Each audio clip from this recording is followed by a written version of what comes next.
ایمان جو ہے وہ کیا کیا ہے؟ یعنی کہ کہہ سکتے ہیں کہ ایک بندہ مسلمان ہے، حضور کا کلمہ پڑھ کے دائرہ اسلام میں وہ قدم رکھ چکا ہے یا داخل ہو چکا ہے، تو اس کو کن کن باتوں پر عمل کرنا چاہیے؟ سب سے پہلی بات تو یہ ہے جی، حصول ایمان کی جو شکیں ہیں، جس طرح کہ نماز ہے، روزہ ہے، حج ہے، زکوٰۃ ہے، اور اس کے بعد آخرت پر ایمان ہے، اور پھر نبی پاک صلی اللہ علیہ وآلہ وسلم کی ذات والا صفات، حصول ایمان کی سب سے بڑی شک ہے۔ سب سے پہلی شک جو نبی پاک صلی اللہ علیہ وسلم کی ذات اقدس ہے، یہ ذہن میں رکھ لیں۔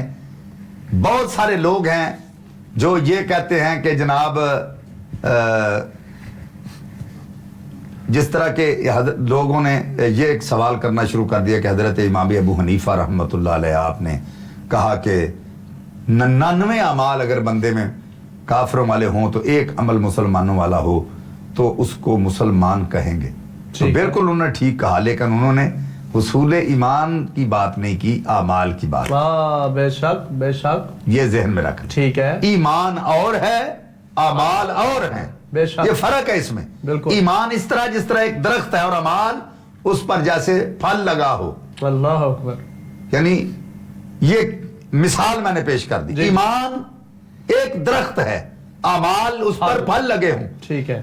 امام ابو حنیفہ رحمہ اللہ علیہ نے فرمایا کہ اگر ایک بندے میں 99 اعمال کافروں والے ہوں تو ایک مسلمانوں والا ہو تو اس کو مسلمان کہو، کافر نہ کہو۔ بے شک، حصول ایمان کی بات نہیں کی، فرمایا اگر حصول ایمان میں سے ایک شرک کا بھی بندہ انکار کرے تو دائرہ اسلام سے خارج ہو جائے۔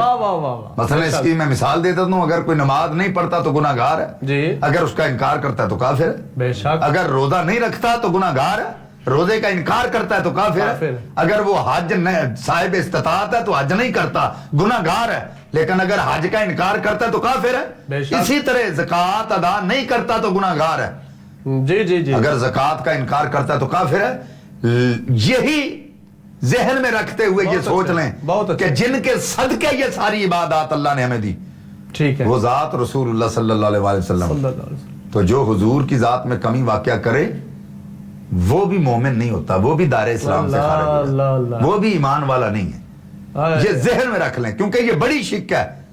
اور اگر نبی پاک صلی اللہ علیہ وسلم کی محبت دل میں نہیں تو بندہ نماز پڑھتا اور یہ کہتا ہے کہ میں مسلمان ہوں یا مومن ہوں، تو وہ یہ سمجھ لے کہ اس کی ورزش تو ہے لیکن وہ نماز نہیں ہے، کیونکہ نبی پاک کی محبت سے خالی ہے۔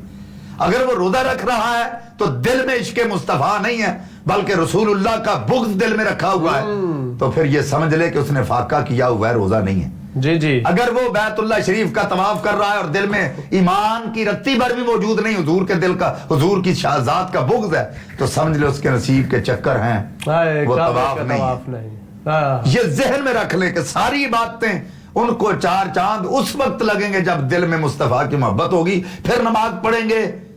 اگر دل میں محبت مصطفیٰ ہے تو پھر روزہ رکھیں گے، محبت مصطفیٰ ہے تو پھر زکوٰۃ دیں گے، محبت مصطفیٰ ہے تو پھر حج کریں گے، تو پھر یہ عبادات تکمیل کو پہنچیں گی۔ اگر دل میں محبت مصطفیٰ نہیں، جن کے صدقے یہ عبادات ملی ہیں، اگر دل میں نہیں ہے تو سمجھے آپ کی کوئی عبادت بھی قابل قبول نہیں، قیامت والے دن وہ عبادت آپ کے منہ پہ ماری جائیں گی، ان کا کوئی فائدہ نہیں۔ محمد کی محبت دین حق کی شرط ہے، اگر اس میں ہو کوئی خامی تو سب کچھ نامکمل ہے۔ دوسرے یہ سارے کا سارا دین نبی پاک صلی اللہ علیہ وسلم کے ذات والا صفات پر آ کر رک جاتا ہے کہ یہ دین کا مقصد اور یہ مقصد حضور کی ذات۔ سبحان اللہ، سبحان اللہ، بے شک، اس میں کوئی شک نہیں۔ بہت بہت اچھے جی۔